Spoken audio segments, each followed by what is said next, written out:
сабағымызды бастайық деп отырмыз. Ал енді құрметті оқушылар, бүгін біздің сабағымыздың ерекше болуының себебі өткенде біз Абай Құнанбаевтың өмірі мен шығармашылығымен танысып өткенбіз. Енді соны ары қарай жалғастыратын болса, мынандай өлең жолдарымен бастағым келіп тұр. Қара сөзді, қара өлеңі қарымды, толғайды абай мұңын бенен сарынды, абай сынды дана туған халықтың ұл қызы да болу керек дарынды. Құрметті оқушылар, осы өлең жолдары арқылы біз сабағымызды жалғастыратын болса, біздің келесі тапсырмамыз сіздерде сандар сөйлейді тапсырмасы Сократив платформасы бойынша қазір телефондарымызды алып, сол телефондарымыздың QR-коды арқылы тест жұмыстарын орындай қойсаңыздар. Балалар, мынада Сократив платформасы арқылы телефонымызға QR-кодты енгіземіз. Сол QR-код арқылы әркіміздің аты жөнін жазамыз.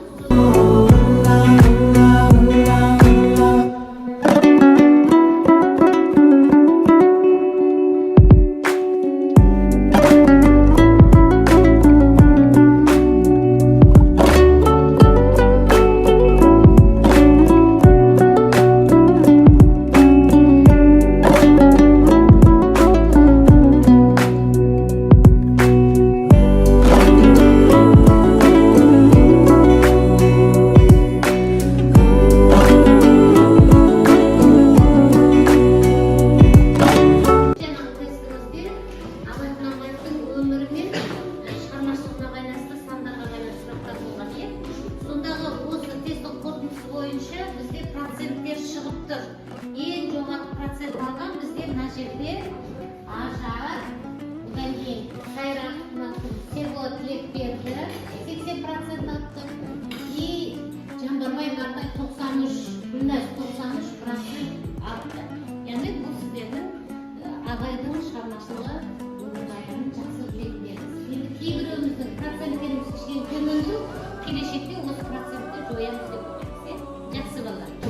Балалар, келесі тапсырмамыз бізде топтық жұмыс. Біз алдыға топқа бөлініп алғанбыз.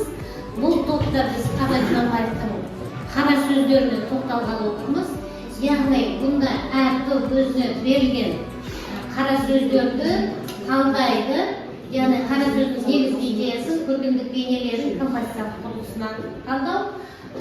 Біріншіден сіздер тапсырманы орындамас бұрын, орындап жатқан кезде жасанды интеллект бойынша Абай Құнанбаевтың өз аузынан қара сөздерді тыңдай отырыңыздар. Сіздер жұмыс жасап жатқан кезде Адал азамат біртұтас бағдарламасының байланыстыра отырып, бүгінгі айда бізде отансүйгіштік бағдарлама, соны жұмыстарымызға бірге қосып айтсаңыздар. 7-ші қара сөз. Адам баласы жас кезінде бәрін білгісі келеді. Көзбен көріп, қолмен ұстап тануға тырысады. Бірақ есейгенде сол баладай талпыныс көпшілікте жоғалып кетеді. Себебі адам еріншек болады, нәпсінің соңынан келеді.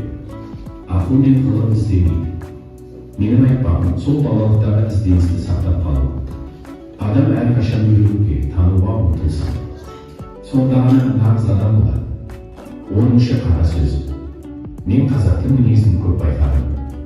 Бірі жалқау, бірі мақтаншақ, бірі надан. Бір-біріне көмектесудің орнынан күнде көре алмай жүреді. Байы кедейге, байға өш. Мұның бәрі елдің ілгері басуына кедергі. Егер қазақ еңбекқор, адал, ынтымақты болса, елдің де бағып жанар еді. 38-ші қара сөз. Адамның жаны Алланың аманаты. Адам сол жанды тазалықты сақтау үшін ақыл, жүрек, қайрат үшеуін тең ұстауы керек. Ақыл жол көрсетуші, қайрат іске асырушы, ал жүрек әділдікті сақтаушы. Алла адамды сол үшін жаратқан. Нағыз иман амалмен жақсы іспен бірге болуы керек. Тек тілмен айту жеткіліксіз.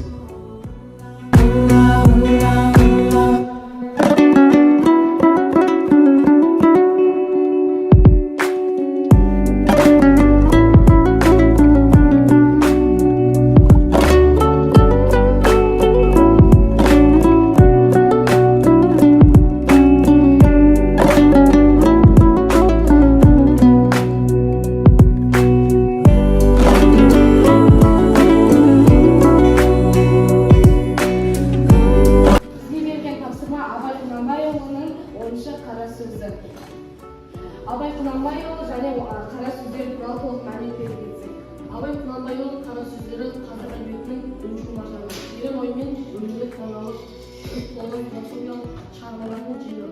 Қара сөзде айтылып кетеді. Қара сөз яғни біз қысқаша айта кетсек, онша қара сөзде біз жаңа айтып қой, ғылымға білімге шақыру деп, ғылымға білімге баланы мысал ретінде алып шақырады. Яғни айтады, біреулер баланы Құдайдан тілейді, бірақ та Құдайдан не мақсатпен тілейтінін тіпті өздері білмейді.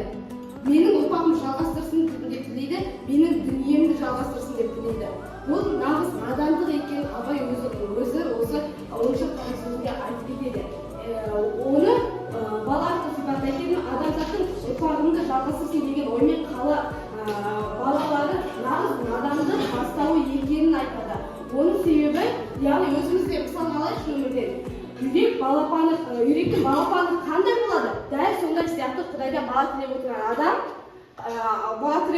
отырған адам қандай Құдайдың беретін баласы сондай болады. Бір сөзбен айтқанда, өзің білімді көзің ашық көкірегің ояу болса ғана, балам артында жалғастырады деп ойлау керек. Ал олай емес пе? Ал олай болмаса, бәрі құр оймен мансап болып саналады.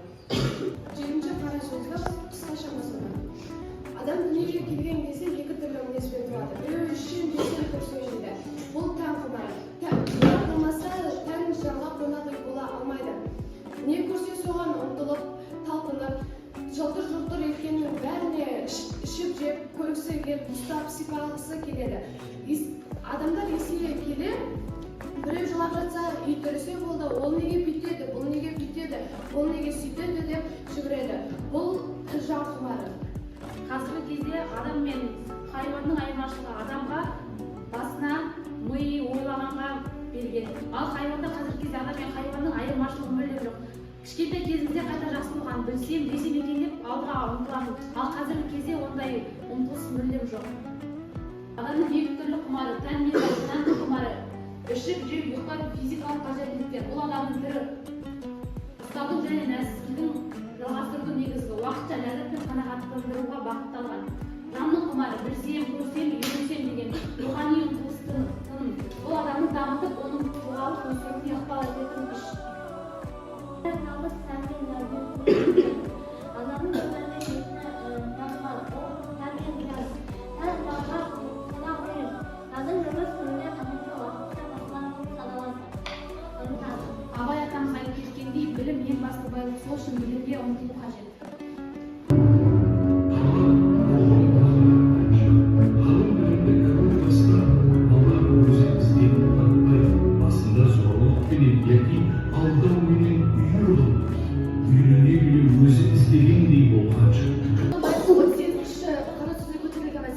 Яғни адамгершілік, рухани ой мен имандылықтың тоғысқан жиыны. Бұл жерде бізде жан, тән екеуі қарсы келген айтылады. Яғни тән дегеніміз не? Тән деген дене, ол бізде уақытша және өледі. Ал жан дегеніміз ол бізде адамның өмірінің соңына дейін бірге болатын асыл қасиет. Адам дүниеге келген кезде, оның ең алғашқы сасы ата-ана мұғалім болады екен. Ал жалпы ең алдымен бала өзінің оқуға дейін термелеп, ата-анасы қиынатып оқытады. Ал одан кейін сол бала өсе келе, ол сол оқуға деген ынтасы көбейіп, артынан жетеді. Осы кезде адам нағыз адам болып шығады. Абай адамды толық адам болуға шақырады. Адамда ақыл, ғылым, ар иман болу керек дейді. Біз балалар бүгін Ұлы Абайдың даналыққа толы 7-ші, 10-ші, 38-ші қара сөздерімен танысып қалдық, оны ой елегінен өткіздік. Енді осы қара сөзді адам өмірінің айнасы өміріміздің таразасы ретінде көрінеді. Сондықтан да осы қара сөздерді қалтай отырып, сіздерге Абай қара сөзінен алған тәлім тәрбие тақырыбына қысқаша эссе жазып берсеңіздер.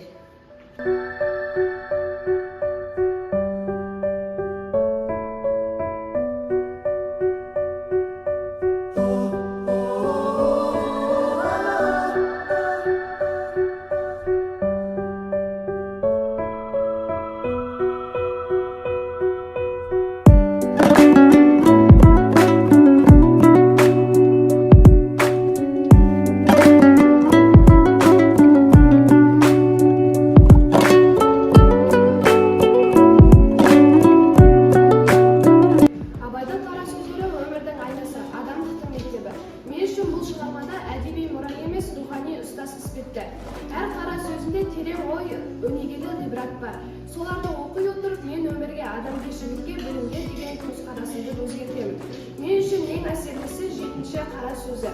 Онда абай адамның адамшылығы, ақыл, ғылым, ар мінезбен өлшенетінін айтады. Абайдың қара сөзінен алған тәлімім.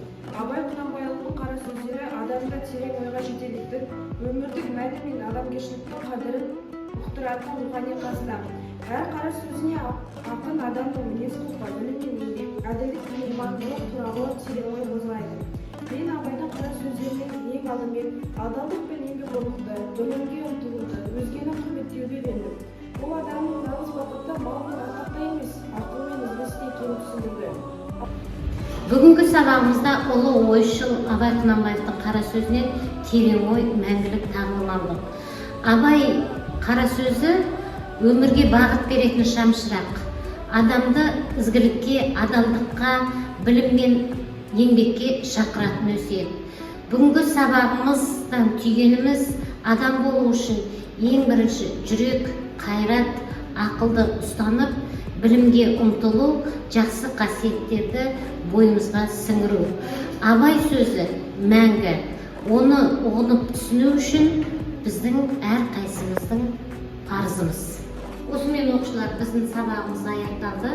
Назарларыңызға рахмет.